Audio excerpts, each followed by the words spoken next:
Hello, Awakening Giants of New Zealand, and our newest giants in the room. I'm super excited to see some new friendly faces. I'm Dorcy Pruter, and I'm going to share with you a little bit about me and how I came to become a giant and the importance of the message that everybody is sharing with you here. And I came into the world in a family that wasn't very loving. I came into a world of a mother who didn't want me. And so I didn't really know what love was most of my life, so therefore I believed from early childhood that I didn't deserve to be loved. And what that meant was every time I experienced love, I didn't know what it was, and so I didn't allow it into my heart. I really believed I was unworthy, and I believed I wasn't good enough at anything.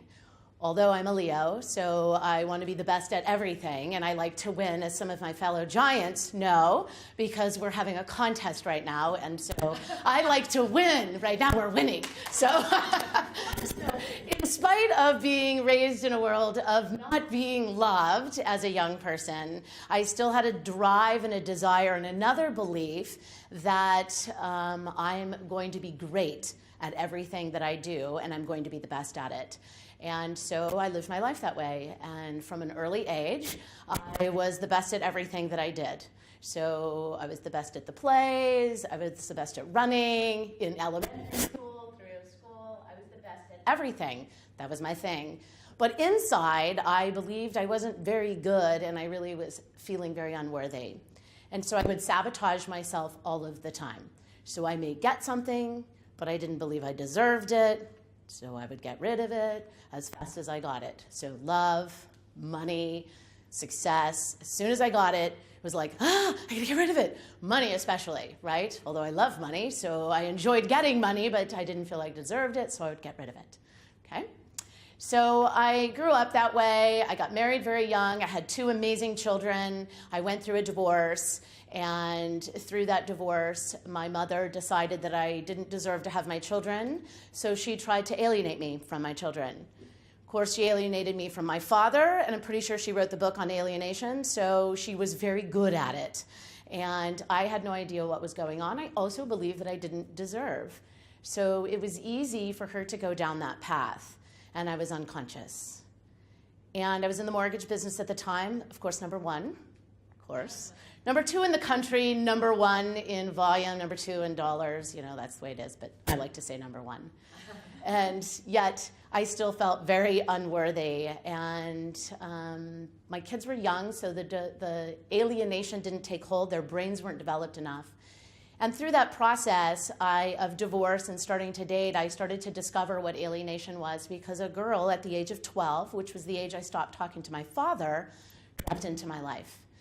And I started having all of these awakenings and epiphanies and going, oh, what am I doing here at 12 again? And started to discover that there was something more, and there was a reason for everything that I was experiencing.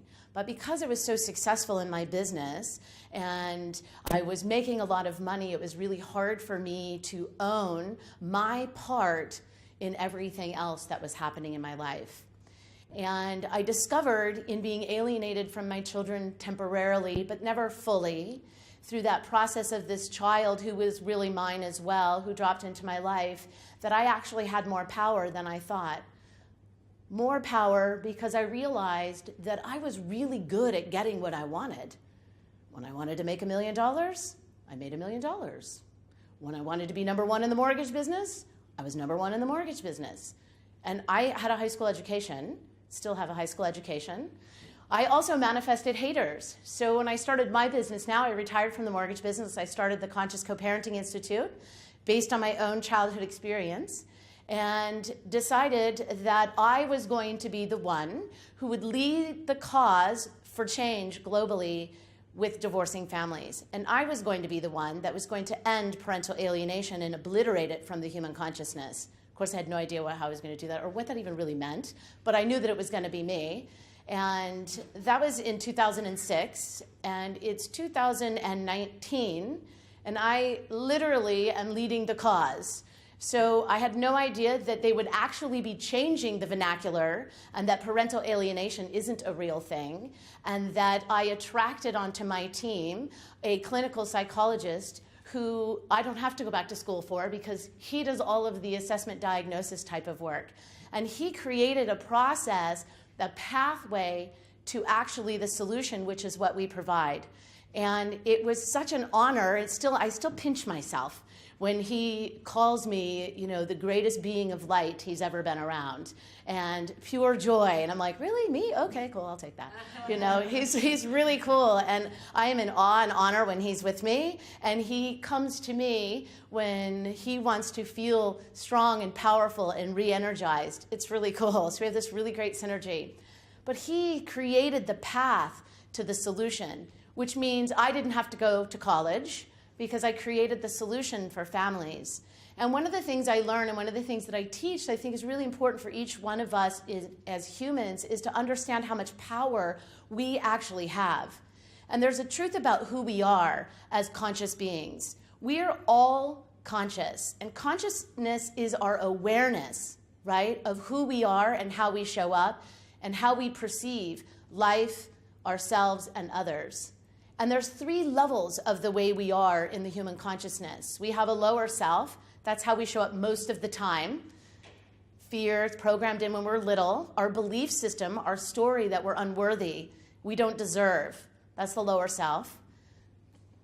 Our middle self is our brain. It's how we take the information in from higher and lower self, and we process it. It's how we logic away everything to make it make sense in our human consciousness. And then our higher self is actually who we are. It's our connection to source.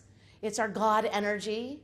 It's our love. It's our wisdom. It's our purpose. It's our all-knowingness. It's our awakening giant. It's who we are, and yet we ignore it. 99% of who we are is higher self.